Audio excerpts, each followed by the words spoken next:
सुना था तुम परम ज्ञानी हो बुद्ध।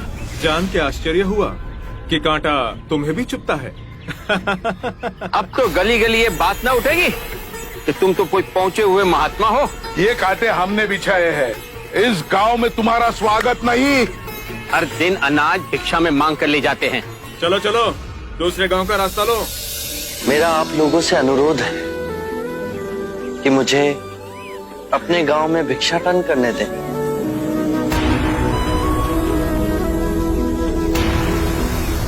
ठीक है, भिक्षा चाहिए तो दे अपने रक्त की आहुति।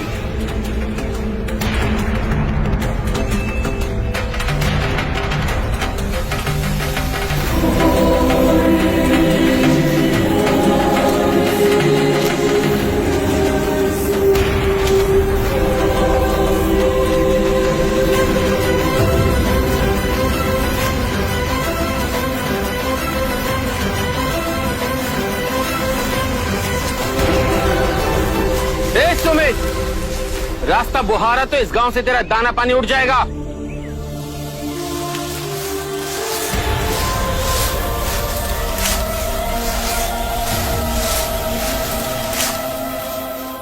आप गांव में प्रवेश कीजिए। इन मुट्ठी भर लोगों से कई अधिक लोग आपको भिक्षा देने के लिए आतुर हैं।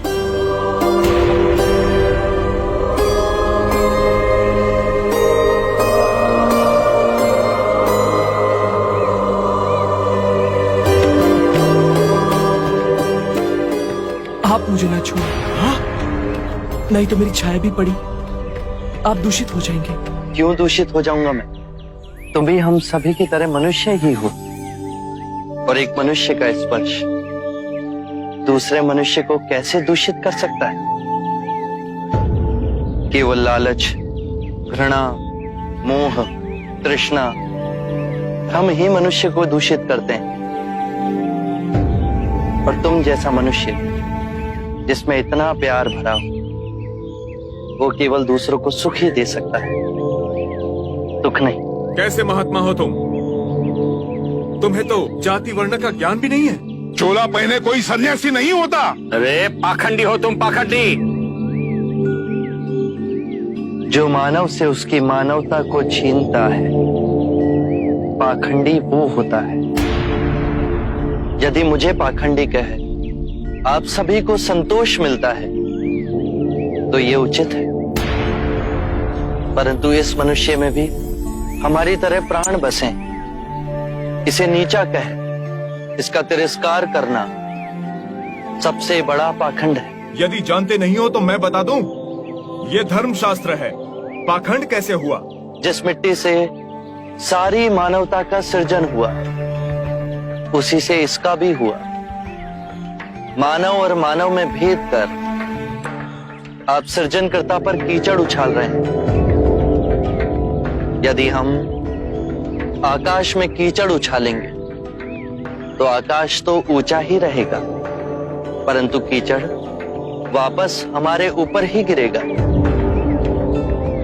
आकाश ने तो भेद नहीं किया, वो हम सभी को एक पिता समान ढके हुए है। ये धरती धान उपजती है, इसने हमारे साथ भेदभाव नहीं किया। ये हवा हम सभी के लिए समान बहती है।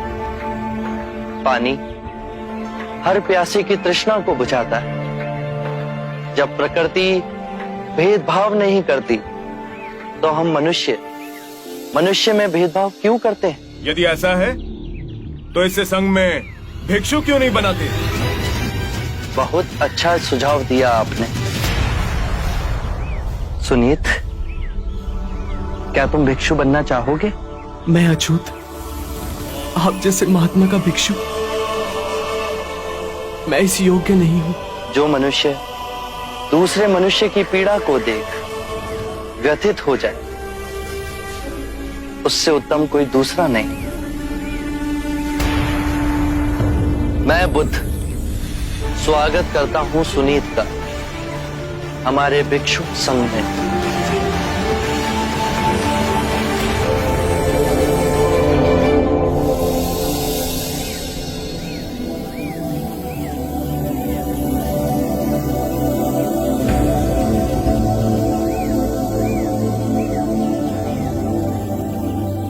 सारा जीवन किसी ने दया के 2 शब्द ना कहे मुझसे, और आज इतनी करुणा बरसी है। पहली बार ऐसा लग रहा है कि मैं भी मनुष्य हूं,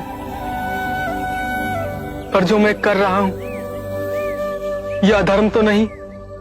जो अधर्म आज तक हुआ वो अब नहीं होगा। हर मनुष्य में चेतना का द्वार है, बस उसे ही अपनी संभावना को पाना है, अपनी गरिमा पे पुनः लौटना है। मेरा मार्ग प्रेम का है, वहां सबका सत्कार है। गंगा, यमुना, ऐरावती, सरयू, माही, ये सब नदियां हैं, और ये सब अंत में वह सागर में मिल जाती हैं। वहां उनका ना भेद होता है, ना ही नाम।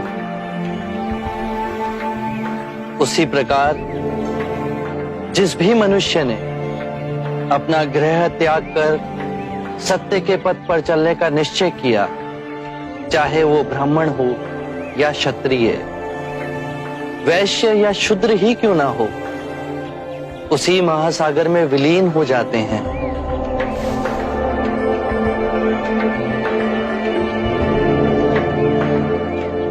हर मनुष्य के अश्रुओं में नमक होता है, उसके लहू का रंग लाल होता है। ये भेद मनुष्य ने मनुष्य को उत्प्रेरित करने के लिए बनाए। आज मैं इन भेदों को काटता हूं। आज सुनीत को दीक्षा देना क्रांतिकारी होगा। हम पर बहुत से संकट आएंगे, हमें और तिरस्कृत किया जाएगा, पर सत्य आने वाली आंधी के सामने अडिग रहेगा।